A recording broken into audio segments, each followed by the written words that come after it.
RSS ಪಥಸಂಚಲನದ ಮೇಲೆ ಸಚಿವರ ಕಣ್ಣು ಬಿದ್ದಿದೆ ಎನ್ನುವಂಥದ್ದು ಗೊತ್ತಾಗ್ತಾ ಇದೆ.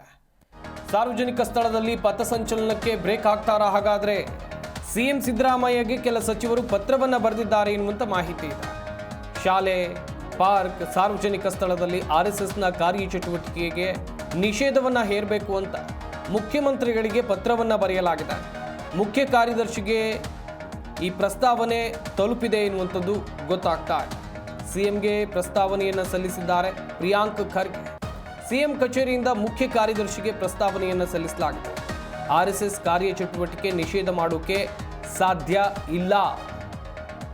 ಗಮನಿಸಬೇಕಾದಂಥ ವಿಚಾರ, ಆರ್ಎಸ್ಎಸ್ ಪಥಸಂಚಲನದ ಮೇಲೆ ಸಚಿವರ ಕಣ್ಣು ಬಿದ್ದಿರುವಂಥದ್ದು.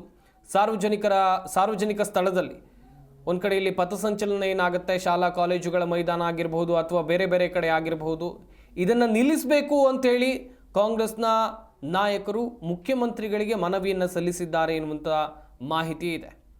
ಯಾಕಾಗಿ ಒಂದು ಕಡೆಯಲ್ಲಿ ಇವತ್ತು ಸಾಕಷ್ಟು ಕಡೆಗಳಲ್ಲಿ ಪಥಸಂಚಲನ ಆಲ್ರೆಡಿ ಮಾಡಲಾಗಿದೆ. ಹಾಗೆಯೇ ಈ ಪಥಸಂಚಲನಕ್ಕೆ ನಿಷೇಧ ಹೇರಬೇಕು ಅಥವಾ ಸಾರ್ವಜನಿಕ ಸ್ಥಳದಲ್ಲಿ ಇದನ್ನು ಮಾಡಬಾರ್ದು ಎನ್ನುವಂಥ ನಿಟ್ಟಿನಲ್ಲೂ ಕೂಡ ಮುಖ್ಯಮಂತ್ರಿಗಳಿಗೆ ಸಚಿವರು ಪತ್ರವನ್ನು ಬರೆದಿದ್ದಾರೆ ಎನ್ನುವಂಥ ಮಾಹಿತಿ ಇದೆ.